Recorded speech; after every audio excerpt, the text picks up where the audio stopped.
बताइए कि सरकार बनी तो पहले उन्होंने कहा था कि 5 साल ये 5 लाख नौकरी या नौकरी नहीं देंगे तो क्या बोलते हैं संन्यास, फिर बेरोजगारी भत्ता, इस प्रकार की कई चीज़ें आप खुद पढ़ लीजिए, मैं आपको पढ़ाऊंगा तो फिर लगेगा अच्छा नहीं लगेगा। फिर उसका हकीकत क्या है ये भी हमारे लोगों ने पूरी तरह से लिख करके डाला है कि भाई हकीकत क्या है, उन्होंने वादा किया था, हकीकत क्या है, ज़मीन पर क्या हुआ है, क्या उन्होंने सचमुच में काम किया। तो आप सब लोग इसको पढ़ लेंगे, हेमंत सरकार की नाकामी और उसकी हकीकत, महिलाओं के लिए उन्होंने क्या वादा किया और उन्होंने क्या किया वो आप सबको पता है, उन्होंने किस प्रकार से क्या क्या वादा किया था। फिर आदिवासियों के लिए भी उन्होंने जो वादा किया था, वादा के बाद उन्होंने क्या है हकीकत आज राज्य की, वो आप सबके सामने है। फिर उसी प्रकार से ये सारी चीज़ें हैं। फिर पूरा प्रदेश में अगर कहीं की भ्रष्टाचार की चर्चा होती है तो वो झारखंड की चर्चा है। आज पूरे राज्य नहीं पूरे देश में उसकी चर्चा है। अब पूरे 4 वर्षों तक आप देखें तो सरकार ने कोई लीगल काम नहीं किया, सब इलीगल काम किया, चाहे वो बालू का हो, नदी नालों से बालू की उठाव हो, ऑक्शन नहीं हुआ, विदाउट ऑक्शन के ही सारे बालू को यहाँ से वहाँ पार करवा दिया, बिहार को गया, यूपी को गया, खूब उसमें से टका कमाया, किसी से चुका हुआ नहीं। कोयला का भी उस प्रकार की इलीगल उत्खनन हुआ, पत्थर की खदान के भी इलीगल उत्खनन हुआ। साहेबगंज की घटना आप सबको पता है, सीबीआई की जांच वहाँ चल रही है।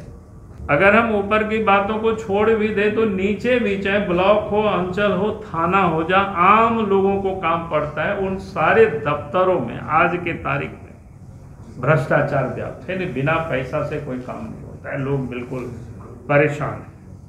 ये राज्य की हालत है भ्रष्टाचार की, और उसका मुख्य कारण ये है कि राज्य के मुख्यमंत्री ही खुद उन भ्रष्टाचारियों को बचाने के लिए, आप सबने देखा होगा, सुप्रीम कोर्ट से महंगी महंगी लॉयरों को ला करके हाई कोर्ट, सुप्रीम कोर्ट तक दौड़ लगाते हैं। रुकवाने के लिए जितने भी प्रयास करना वो सब हथकंडे अपनाते हैं। ईडी वालों ने कई नोटिस भेजे, उनको लिख करके दिया है अमुक अमुक भ्रष्ट लोगों के ऊपर एफआईआर करें, लेकिन आज भी उन सारे फाइल हेमंत सोरेन के आलमीरा में पड़ा हुआ है, रखे हुए हैं, एफआईआर ही नहीं कर रहे हैं। तो जब भ्रष्ट अफसरों को बचाने में खुद मुख्यमंत्री लगे हो तो फिर भ्रष्टाचार कैसे समाप्त होगा। और दूसरी तरफ आपने देखा कि ईडी ने मुख्यमंत्री को ही कितना 6 नोटिस दे चुका, और 6 नोटिस देने के बाद में मुख्यमंत्री हाजिर नहीं हो रहे हैं, शामिल नहीं हो रहे हैं, तो ये बिल्कुल स्पष्ट है। एक और जहां वो कहता है कि हम डरते नहीं हैं, तो फिर भागते क्यों हैं। अगर वो गड़बड़ किए नहीं होते तो सीना तान करके आप देखते वो चले जाते हैं दफ्तर में, लेकिन उनको पता है कि जिन कारणों से उनको नोटिस कर रहा होगा, तो उनको अच्छी तरह से मुख्यमंत्री को पता है कि उनके पास कोई जवाब नहीं होगा, इतनी उन्होंने गड़बड़ किए होंगे, तो इसलिए वो भागे फिर गए। अब तो स्थिति क्या है कि एक शहर जहाँ धनबाद आप जाएंगे, वहाँ तो छोटे छोटे उद्यमी भी, व्यवसाय भी, उनके नोटी क्या कहते हैं, व्हाट्सएप पर कॉल किया जाता है, वीडियो कॉल किया जाता है, मैसेज भेजा जाता है। अब तो डर से पुलिस को भी लोग मैसेज नहीं दिखाते। हमें तो ऐसा भी लोग बताया कि जब पुलिस को बताया गया तो पहले जिनके विरोध में मामला तो उनको गया तो, और उनको पहले पता चल गया, यानी वहाँ से उनका तक यहाँ तक खबर पहुँच जाता है। तो ये हालत है। एक धरना प्रदर्शन हुआ, 2 बार तो मैं खुद ही गया हूँ धनबाद।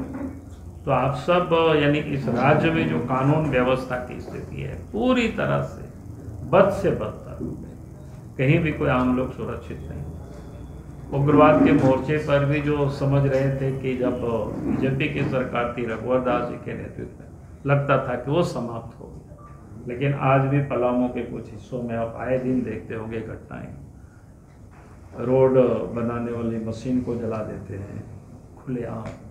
फिर आप पलामू के जंगलों में कुछ पार्ट तो ऐसा है कि हमारे जैसे लोग भी जाते हैं तो पुलिस रास्ते में रोक देते हैं कि नहीं उधर नहीं जाना चाहिए, स्थिति बड़ी भयावह है, खराब है। ये आप समझ सकते हो राज्य की क्या स्थिति है। तो हमें लगता है कि झारखंड सरकार की वो प्रायोरिटी में नहीं है हेमंत सोरेन के कामों में कि भाई हमको कानून व्यवस्था भी ठीक करना है। उनकी प्रायोरिटी में क्या है? भ्रष्टाचारियों को बचाना, भ्रष्ट अफसर को बचाना, दलाल को बचाना, बिचौलियों को बचाना और पैसा कमाना, ये उनके प्रायोरिटी में है।